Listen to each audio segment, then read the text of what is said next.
Hey guys, Matt here, and today I am back for the last of Charlotte on Anime versus Reality. I'm going to be covering episodes 10 through to the end of 13, and I'm excited for 13 because it's my favorite episode of Charlotte as an anime. This anime has been a lot of fun to do research for, especially in calendars. For some reason, I am absolutely 100% obsessed with creating a timeline for the shows that I like, or the shows that I've watched. I don't know why. And I wasn't able to make much of a timeline for this, but let's get into the notes. I'm rambling on. Episode 10 starts with Shinsuke telling the story of what happened after freedom and what he did after the time leap. And this story actually goes back 3 years to when Yumi was only 8. So Yumi in the present timeline would have been 11. Shinsuke started his plan by becoming friends with Kumagami's group so they could fight together. By the way, Shinsuke's nickname for Kumagami is Pooh, which hilariously comes from the Winnie the Pooh character, since Kuma means bear, which is like, does make sense. Like, Monokuma is a bear, after all. Meeting the rest of Kumagami's group, Shinsuke reveals he knows Shichino's permeation ability and its weakness of him being tired after going through one wall. Midoki's hypnotism ability and how it's like, it just knocks her out. Like, she can make someone sleep, but she falls asleep too. And Dorami's memory erase ability, but it takes a long time to find that memory. By the way, Midoki is the orange-haired girl that we saw all the way back in episode 6. So anyway, Shinsuke explains what happens in his future to everyone present, and they make a plan for them to follow now. Over time, Kumagami finds more ability wielders to create a larger syndicate. So it's like, we gotta build up our army, but we're not using it for evil. Oh yeah, by the way, this is where my obsession with the dates came into play. Because there's a calendar in Kumagami's base. Although this is based on the assumption that kids in Japan keep their calendars up to date in their hideout. But it's Japan. Like,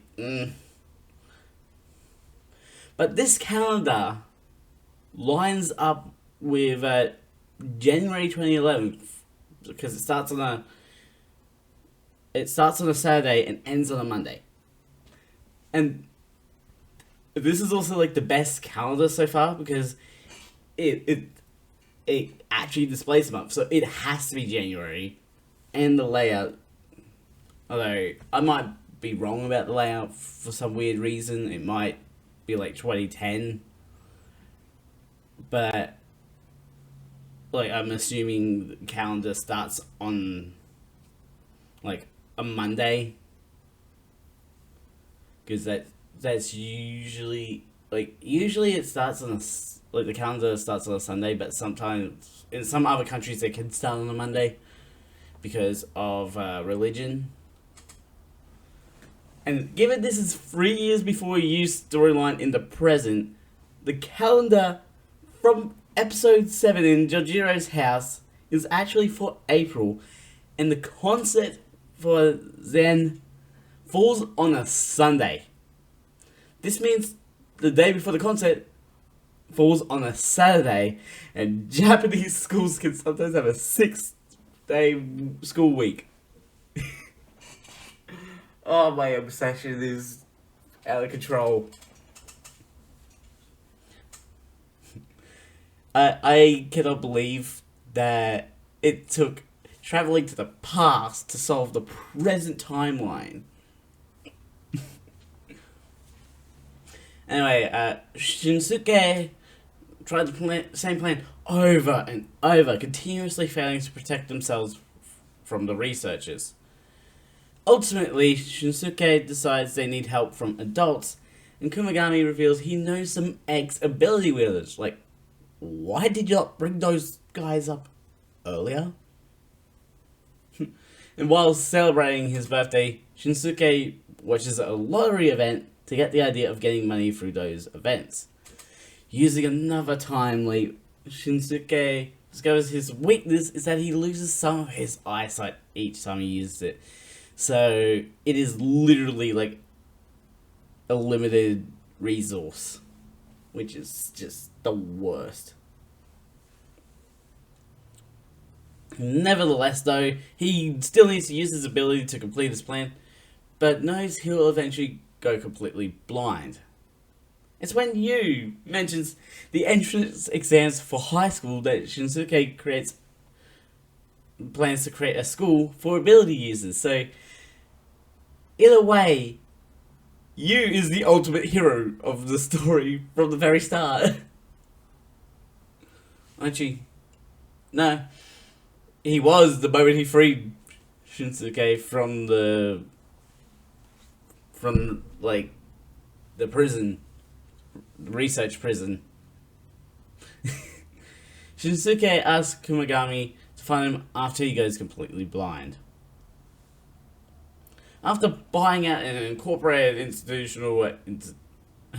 educational institution, which is literally like how they word it in the show, there's no specific one named. Shinsuke asks Kumagami for 2 favors: to get Yu and Ayumi's memories of him erased, so basically he doesn't want them to remember the older brother, and to create similar syndicates all over Japan. So it's like, one, create like a separate Shinsuke from everyone, like from his family, but in a way that he can keep an eye on them, but they won't know about him. And to expand. To hide Kumagami's identity, he creates the idea of pouring water on himself. It's like, that's where that comes from. Just a spur of the moment. And the two even laugh about that in the moment. It's like, did you just pour water on yourself? Yeah. Heading to the Otosaka household, Madaki puts Ayumi and Yu to sleep with her hypnotism and erase Shinsuke from their memories through Madormi. That's a hard name. Shinsuke is disappointed they couldn't reach Kazuki before they got sent to the researchers.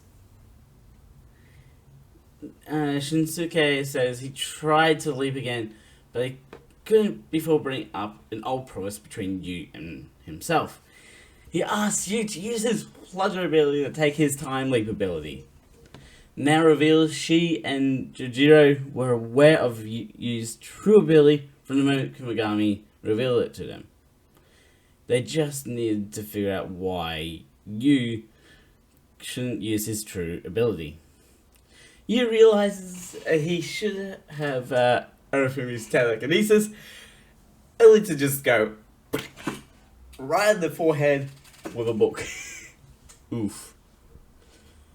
When you look at Shinsuke's ability, he'll timely back to the day Ayumi's ability reveals itself, take it from Ayumi, and return to Shinsuke to explain what is to happen going forward. So you get to experience his own version of deja vu, immediately jumping up to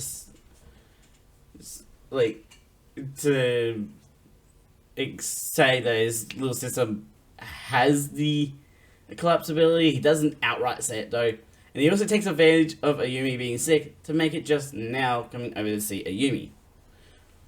Yu figures out that Konishi is involved in Ayumi's accidental use of her ability in the future accident.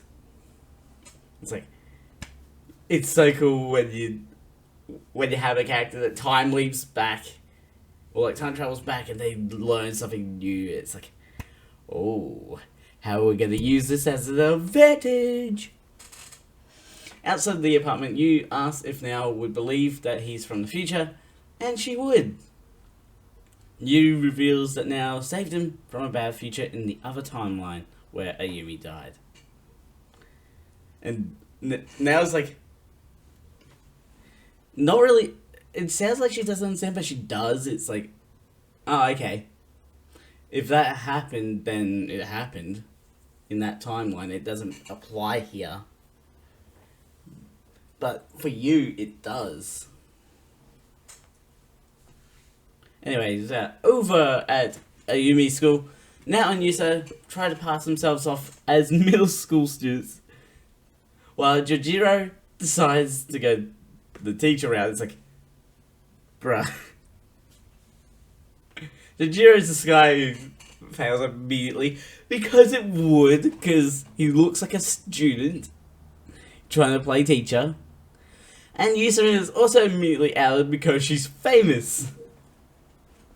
The students also think now must be some pop idol too. Annoying now. It's like, now, you don't, like, you either like compliments or not now. I guess it's like a pop idol compliment, which is not as nice as the one that she got from Yudo back then.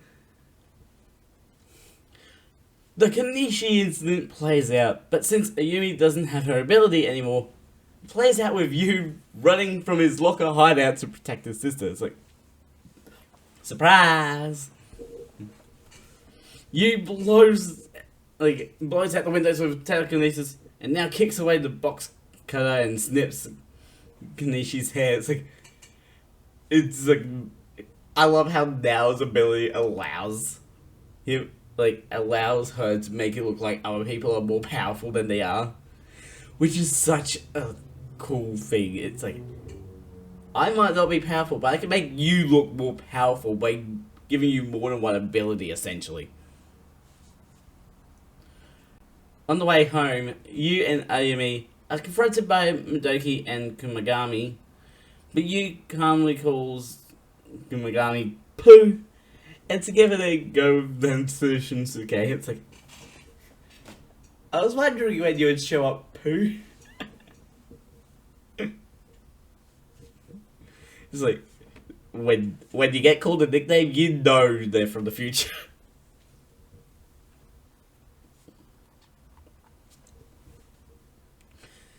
Arriving at Shinsuke's base, Yu repeatedly refers. So we're moving on to episode 11. Yu repeatedly refers to Shinsuke as Big Brother to show he knows who Shinsuke is and is aware of his plunder ability. Shinsuke says that Yu's plunder ability is the strongest of all abilities, and to keep him safe, he'll stay at the base until Yu's powers go away. So the old researcher from the evil lab, Dr. Susumichi, is now the leader of the research team at the base. This research team is searching for a way to stop future outbreaks of special abilities using a vaccine. The cause of the special abilities is tied to the particles from a long orbit comet called named Charlotte, which Ayumi knows about due to a hobby of stargazing. Who knew stargazing is actually important and actually applies to this plot? And Charlotte has a 25-year orbit with Earth, and when it does orbit, showers Earth with an unknown particle. And I did my research, as I usually do. There is a minor planet called Charlotte, but it's not a comet. And the closest the closest example of a comet I could find matching like comet Charlotte was Halley's comet, which is visible to the human eye every 75 to 75 years, but obviously it doesn't line up with the 2014 setting because its next possible like sighting is in 2061. Also, a bit of a bonus fact here, considering we're now talking about space. Hashinomi, like, means Sea of Stars. So the school, like, that Nell's at, like, that you and Nell are at, is called Sea of Stars Academy. Like, the hits are right there in front of you. Like, it really beats you over the head with hints. Like, also in the... I'm adding a little bit extra flavor here. In the opening, there's one shot of, like, you at a crossing. And in the background, you see... a knockoff Starbucks, which is Shooting Star. And, like, another sign that says Comet 76. It's like... I wonder if this anime has anything to do with space in some way. Just the opening would give it away. Anyway, people that inhale these particles can generate special abilities, but only when they are most sensitive to them. The particles reaching the cerebral nerves and waking a sector of the brain that's supposed to stay dormant. These particles are the reason the witch hunts happened 4 years ago, or 400 years ago, not 4. Apparently, the comet grazed Earth's atmosphere back 12 years ago, in 2002. The vaccine is currently in production, but only in parts of Japan that Shinsuke controls. Not much of a shocker there. Ability wielders in other parts of the world are starting to band together and could create terror in the world at any moment. So we're already like setting up what's going to be the final episode a little bit with that. Yu wants Ayumi to regain her memories about Shinsuke, but Shinsuke says it's impossible for her to do. And that's odd Yu did. It's like, just... He listened to like a new song called Trigger from Zen. Get Ayumi to listen to that, or like get Ayumi to listen to a song that from Hello that hasn't been released yet, but in another timeline it would have been released.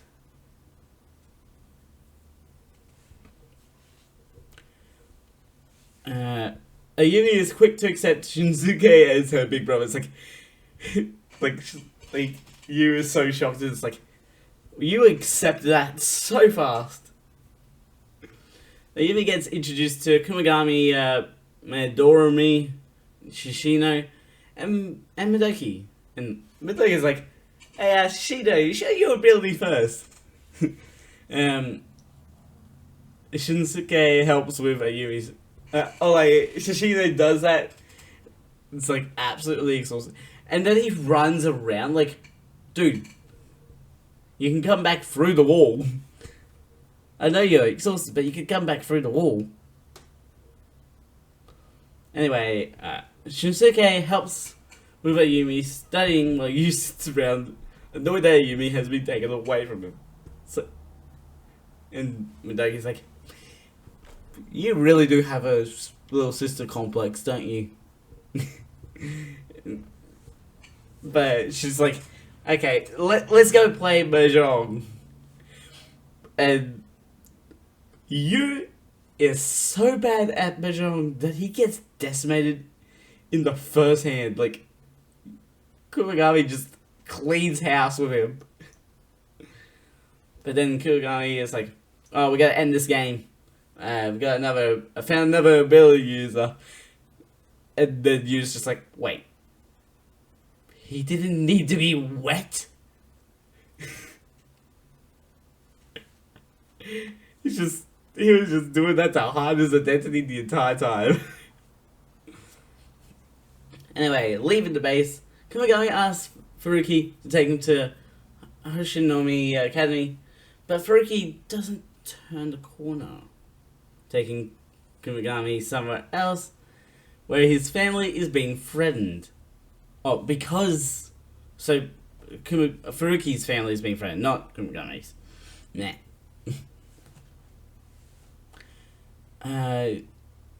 Anyway, they head to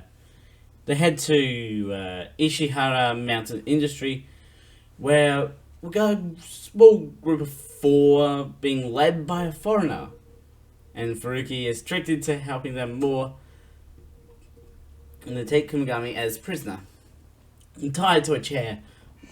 So they got a buff guy and he's just beating up Kurogami, knocking out teeth. To which Kurogami laughs off, joking about dentures. He's got that sass.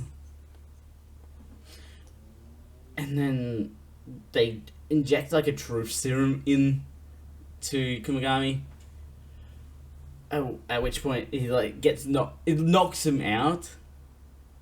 Or like all the pain that he suffers from it. Because he wakes up from the pain of all his fingernails and toenails having been ripped out. I could not handle that. Ow. And he realizes he told them everything they need to hear. Anyway, I don't know why I keep saying anyway. Hearing the sound of glasses being stepped on, now wakes up to the foreigner's group looking for her to capture. At first I thought it was like multiple people, but they were mostly targeting her for some reason. She manages to kick the first guy down, but then gets knocked out by buff guy. Shinsuke gets a call from the foreigner to make a demand for Yu in exchange for both Now and Kurogami. The foreigner also reveals he knows about Shinsuke's time leap ability, and if their plans diverge, they'll assume Shinsuke changed the past and will kill Furuki's family. And like Shinsuke is like, he's not mad at Furuki, just it's more he's disappointed in himself. Shinsuke explains this to the rest of his team, taking the responsibility for what happened. However, they can't have Yu go back in time to prevent Furuki from being threatened, since it could create a timeline where the entire syndicate they created might not exist, which is absolutely wild. Shishino brings up the possibility they're going up against ability wielders, so you could plunder their abilities, and if something goes wrong, you can time leap to this point of time to prevent irregularities from appearing. Which is actually somewhat smart from Shishino. Shinsuke tells you about the situation and what he needs to do, along with not using the collapse ability, causing you to freak out that he can't do that all on his own, and almost collapses the entire base. It's like, please don't use the collapse ability, or proceeds to almost collapse the entire base on top of them. Thinking it over, Yu ultimately decides to go through with the plan, mostly to rescue Now. So they like heading over to Ishihara Mountain Industry. Like, the foreigner tosses the key to Furuki's family down to Furuki. It's like, go on, be with your family. Yu possesses the foreigner and his translator, only to learn they're unarmed. A surprise attack from a young female ability user. Like, she's like got a knife and she blinds you with her ability of like light from her mouth. It's like, ah, ah. Yeah, so the attack, like, she blinds you with it and slices his eye. Like, oh, I would not like that. But it's like this eye, so it's like his right eye. Oh man, imagine having to live with only one eye. That'd be weird. But in this one move, it makes him unable to time leap. Yu uses his telekinesis to launch pipes at the two, only get attacked by the young ability user again, getting stabbed in the shoulder, causing Yu to use his collapse ability on the building. Searching the rubble, Madoki finds the foreigner and translator stuck in the rubble and wipe their memories. Shichino manages to find Yu, who protected himself with telekinesis, and also, weirdly enough, the ability used as well. I think that was more collateral of her being there. And like, Shinsuke Shichino figures out why he couldn't time leap. It's like, oh, his eye got sliced. Mayadorumi finds Nao and Kumagami. However, it turns out Kumagami sacrificed himself to protect Nao from the rubble, skewered with metal rods and barely alive. I just realized Madoki wasn't the one that wiped the memories. She probably just put them to sleep. But it's like, oh my gosh. Kumagami's death is so sad for this. And it's like, you can't do anything to fix it in the first place. It is ridiculous stuff. But yeah, Kumagami literally dies in that moment. It's like, oh.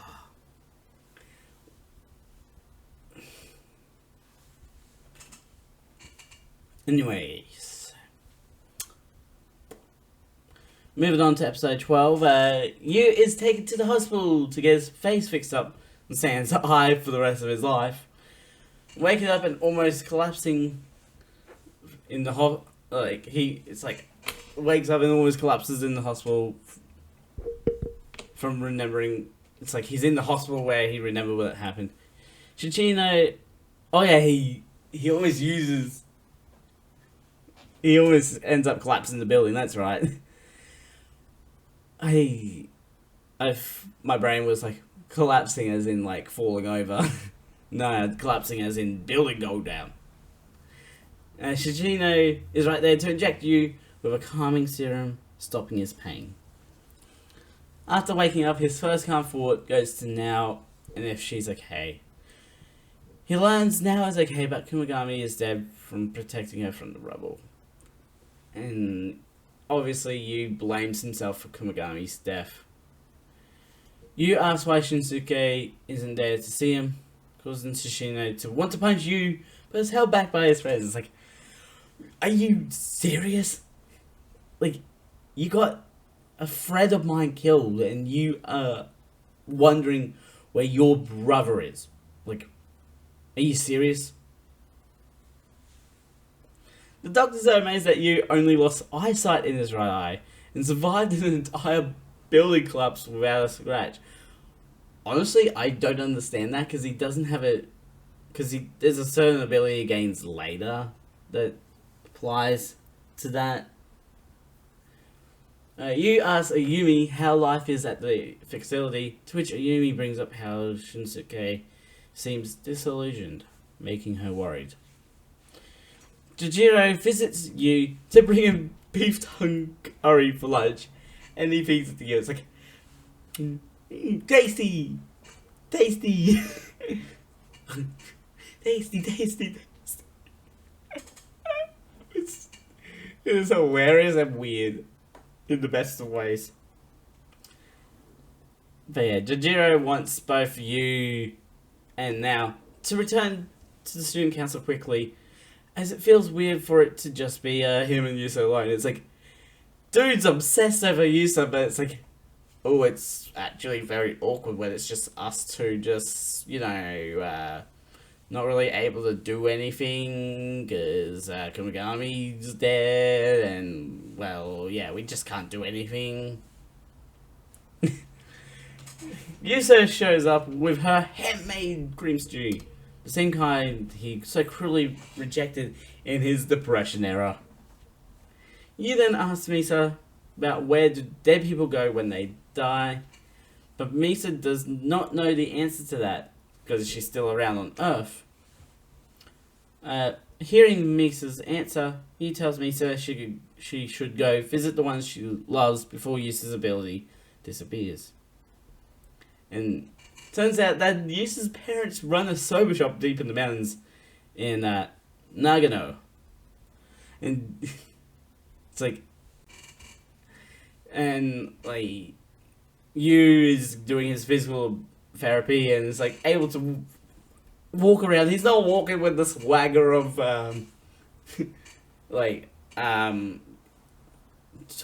Tobey Maguire and Spider-Man 3, but he's able to walk without a crutch.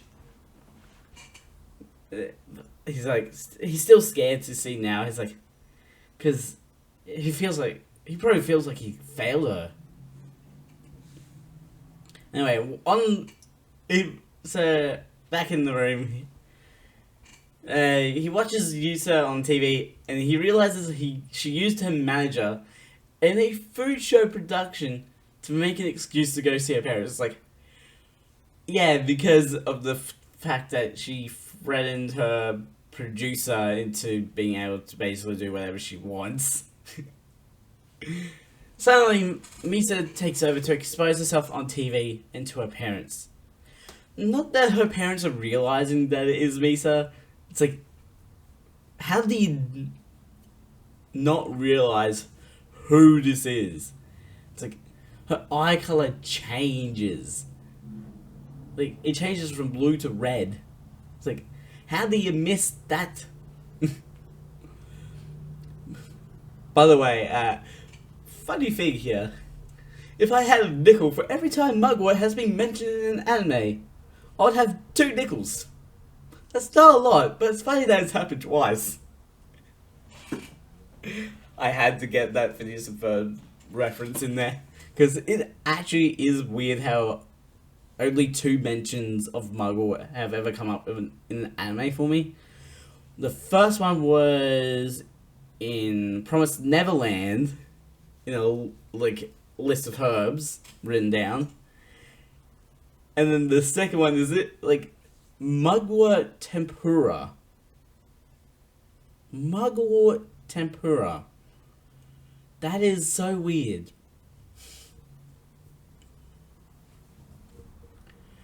Ayumi stops by Yu's hospital room to celebrate his birthday with an omurice and insists on feeding him so he can recover. Although, hold the press.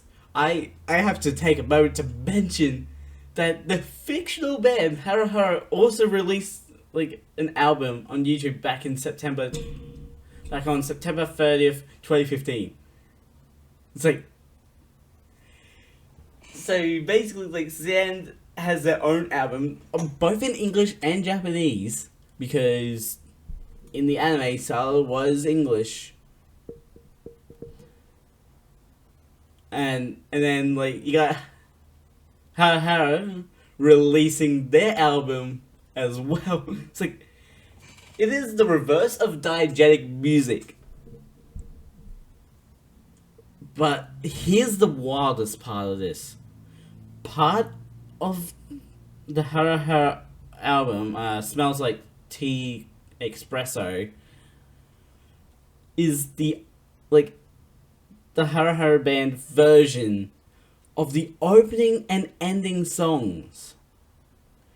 Meaning that in this anime, both the bands for the opening and ending credits of Charlotte exist in the weirdest self-insert I will ever see in an anime.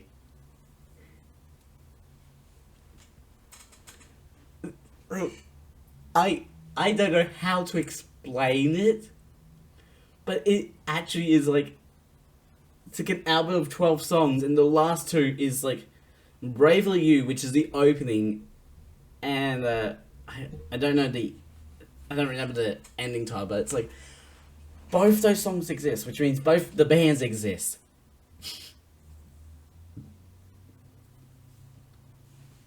Getting back to the Omurice, even though it's still the same recipe as from the start of the anime, you think it's tasty because of that secret ingredient of love Misa talked about on TV. It's it really brings stuff together when it's when you have that context of it's not just selfish, it's not just about the flavor of food, it's about the love put into the food. Anyway, Madoki's clapping for Yu's recovery from needing the cane and asks him for a favor to go see his older brother. And up on the roof, he talks to Shinsuke, and Yu realizes Shinsuke has entered the misery Yu was in back when he lost Ayumi. And Yu returns to his room to find Nao waiting for him to talk about Shinsuke. Yu wants to be able to do something with his abilities and asks Nao what to do. And Nao brings up one possible way for Yu to help his brother, and that's to plunder every ability user in the world. Which is excuse me, that is so wild.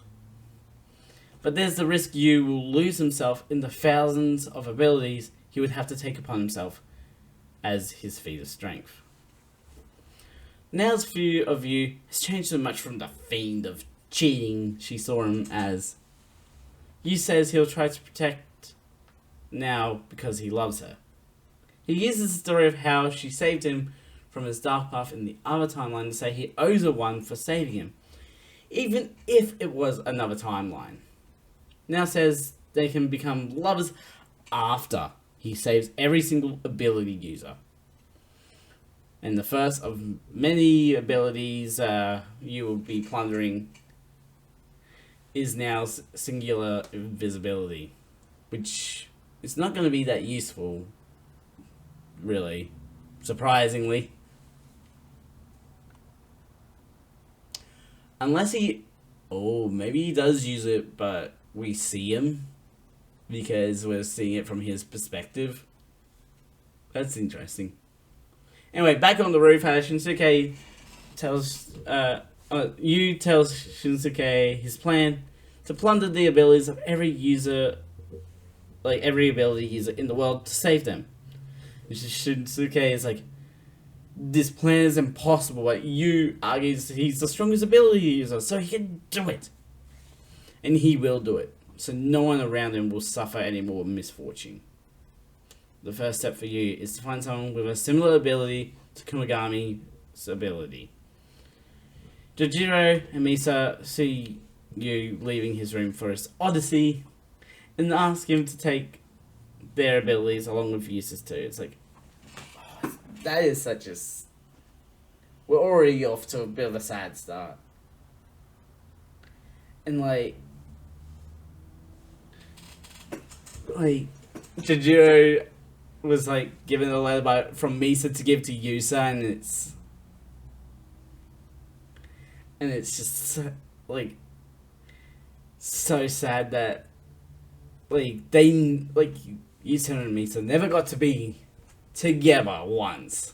It was always either Misa or Yusa in the present. It's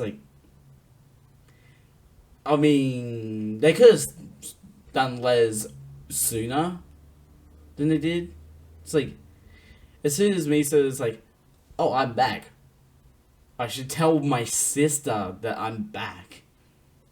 I'm still dead, but I'm still back in her body. The episode ends with now giving you a ring of sentences he can use on his journey around the world, and you gives now back her music player to hold on to. It's like, I'm not gonna need this on my journey. Something bad is probably gonna happen to it. And now for the best episode of this anime, episode 13.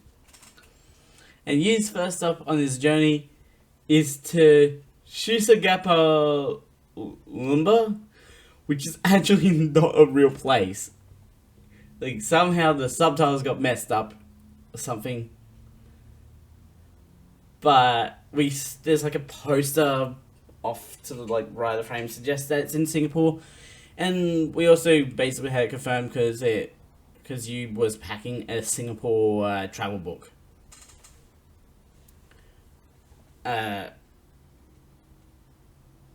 getting through you gets through the airport security and gets an SD card containing a list of ability users from a random man, and figures he'll need to ask their leader for help. Hopping in the car from the Philippines, Yu waits for the ability user to get in his car before stealing his ability and asking for help. Reading the leader's mind, Yu learns that Angelo is the person with the ability to find ability users.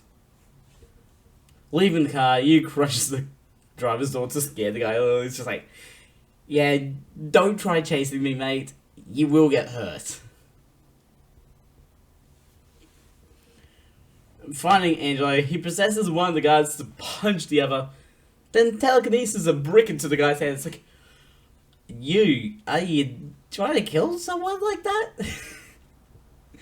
And he takes Angelo's ability and sees dozens of ability users milling around Singapore using a map. And with just that map, Yu steals ability after ability with no troubles and no one to stop him. Yu's journey continues on to northern South Africa, with him having to break down a door with super speed and use his possession ability to knock out 3 guys, including making one bang his head on the table, which obviously would hurt Yu. On a small TV, Yu learns that a young man that has an amazing ability has been apprehended along with his group. Yu continues his helpful robberies of abilities through South Africa into Egypt. Over in Egypt, Yu learns that a group has discovered he is stealing the abilities of their members around the world, calling him the One-Eyed Grim Reaper. Yu discovers he can learn about the abilities he plunders without any prior knowledge of it as well, which is pretty cool. It's like, just like, oh, I can freeze stuff just by touching it. Calling his brother, Yu explains that he has an ability to translate languages and another to be active without sleeping. Yu, like, knowing he just needs to keep going, needs to hurry into the next country to keep working on finding ability users and taking their abilities. So he continues on, and Yu gets an ability that can make illnesses worse, which is not really one he would want to use. His next location is in the northern Afghanistan mountains, where a whole camp of ability users is set up.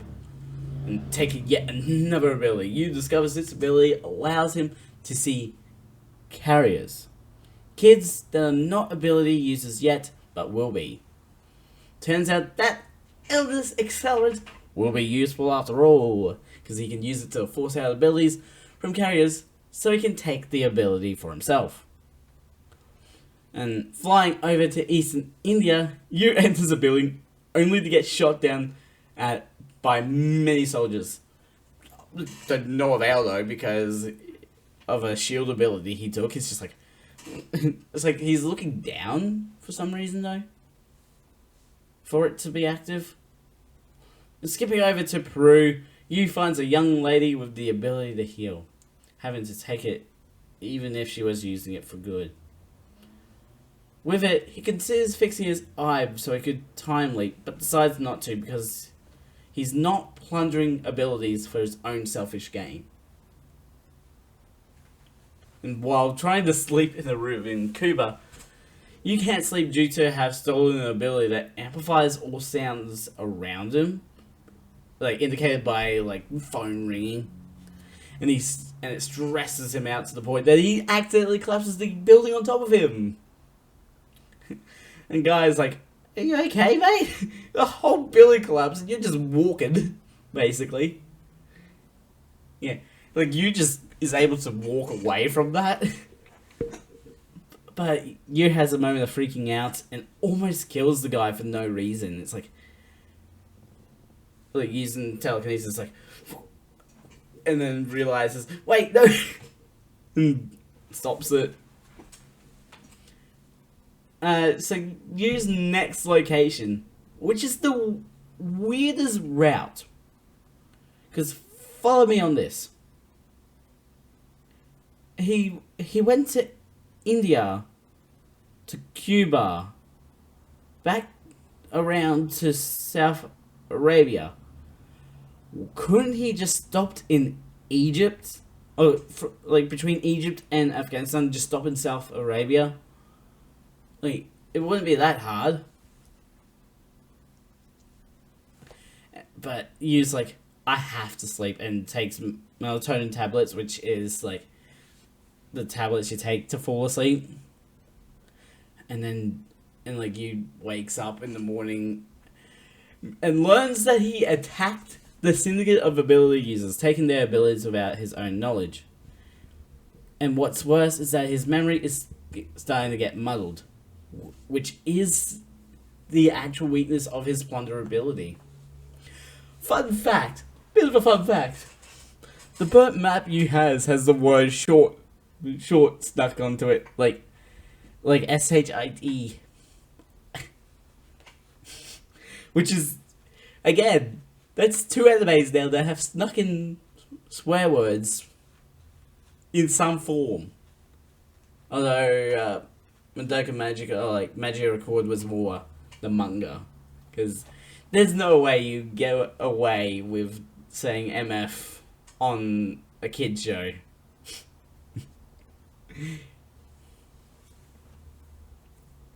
Anyway, thoughtlessly making his way to southern in Italy, Yu sits through three guys trying to shoot through a shield, but when they shoot his duffel bag, Yu gets angry and slams them into the roof. Finding Now's translation cards, Yu doesn't recognize it at first, but then he remembers his promise with a girl in the whole mission he's on. Traveling by map, Yu clears out Germany, Poland, Sweden, and Finland, which is a real country. Finland is a real country. Before heading over to Russia to find someone with the explosion ability. Cut to you finding the explosion ability user and freezing his hand to the wall before stealing his ability. The next locations Yu clears are France, Portugal, and the UK, followed by Sicily, which that's literally part of Italy. And he was in southern Italy. Southern Italy. It's like Sicily is not its own country. It's literally it is a part of Italy. It's just a small island off Italy that's part of Italy, and especially the southern part. It's like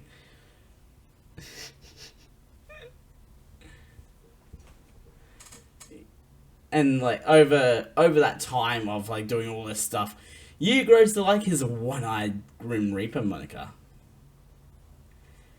And continuing his one-eyed tyranny in the USA, Yu crashes into a meeting in Manhattan, New York, and laughs maniacally as he jumps from a building after crashing the meeting. It's just so easy for him to do. You even crashes a plane in Arizona just to steal 2 abilities. It's like, I hope that was a private plane situation. Unless the plane is like unrelated, which is even more weird. It's like, maybe he could also take a moment to appreciate the Grand Canyon. He's not that far from it.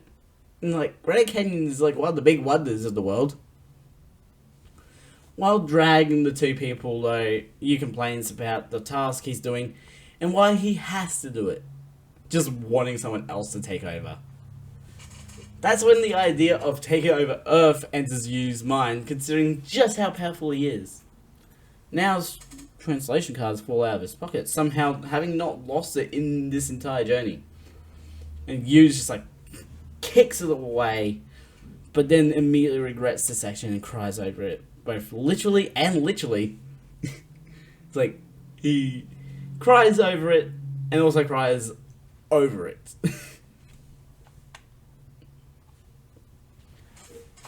Pressing on around the world, Yu steals an ability in Irkutsk, Siberia, which is a province of Russia. I'll give him points for it being a different part of Russia that, like, very different from the Russian Federation. The Russian Federation is like the west part of Russia, and like Siberia is like the whole east, like massive east part. But then he's immediately in southern Cambodia. I don't know why I went to say California. Like, Yu pulls a Matrix move without all the fancy hand movements, then disintegrates the bullet by blowing on it. It's like, and it's just gone. And turns the gun into solid gold. Then, moving on to a research base in Turkey. Like, this dude doesn't know what route he's going. He's going, whoa. But yeah, Yu just goes full Matrix. He just literally just stops all the bullets. Like, hold the hand out and stops all the bullets, lets them fall to the floor. Full on Neo stuff. Even an RPG can't stop Yu due to his shield ability, and he scares the guards off using crystalline spikes made from the materials of the base. Heading down under. I can't do an Australian accent. Yet, I can't do an Australian accent while being from Australia. Weird. I can't do the classic Aussie accent. Yu uses a teleport ability to clear out southeastern Australia of ability users. And quickly doing that, like, I don't even think we got a shot of the Opera House. This is like, although it's southeastern, so it could have been Melbourne that he went to. But yeah, he quickly clears southeastern Australia, which makes sense. The western Australia doesn't have much. He heads over to Beijing to find the last few ability users in the world. When the crossbow guy shoots you in the back of the knee with a bolt, like many Skyrim adventurers, it's like, I took an arrow and I was an adventurer like you, that I took an arrow to the knee. Crossbow guy is happy that he successfully shot the Reaper when he sees a little girl defending him. The girl doesn't know it's the Reaper, but she doesn't care if it is him. She's still defending him even when Crossbow guy aims and shoots at her. It's like, that is a lot of courage. Yu saves her life, then takes her ability of courage leaving you to be the only ability user in the world. And even though she just lost her ability of courage, she still wants to stand her ground and protect you from Crossbow Guy. It is interesting that the last ever ability to be stolen is courage. But I feel like the symbolism of that being the last one is important. But it's like courage doesn't really play into the story. It's like it's just having the ability of courage is such a cliche thing, but it is the power of courage that saves you in the end. So sometimes you need the cliches. You need them to be in there, because cliches is what makes up a story.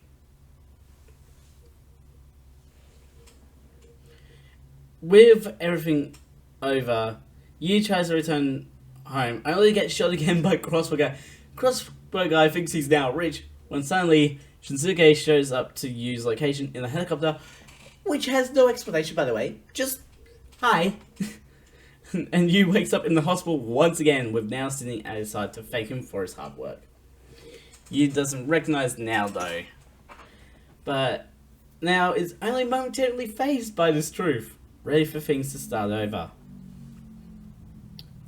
Yu figures out Now made the flashcards he held so dearly and thanks her for them. And she's happy they allowed him to return in the state he's in, and not much worse.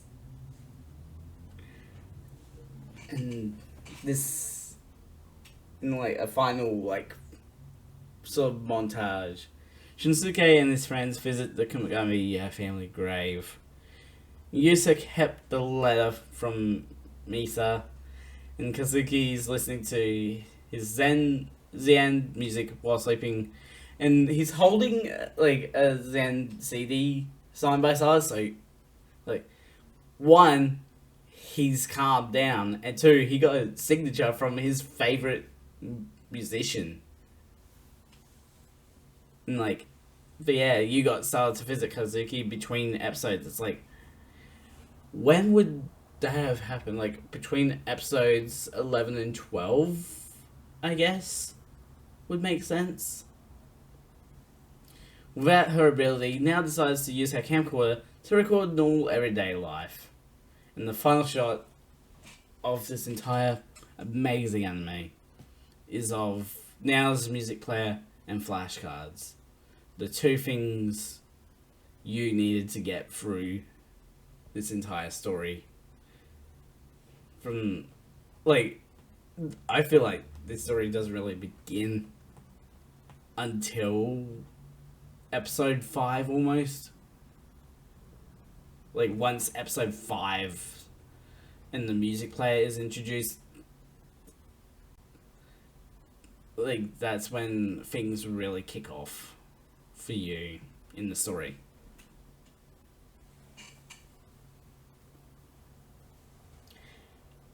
Anyways, I better go before I start absolutely crying on camera, because I'd rather not do that.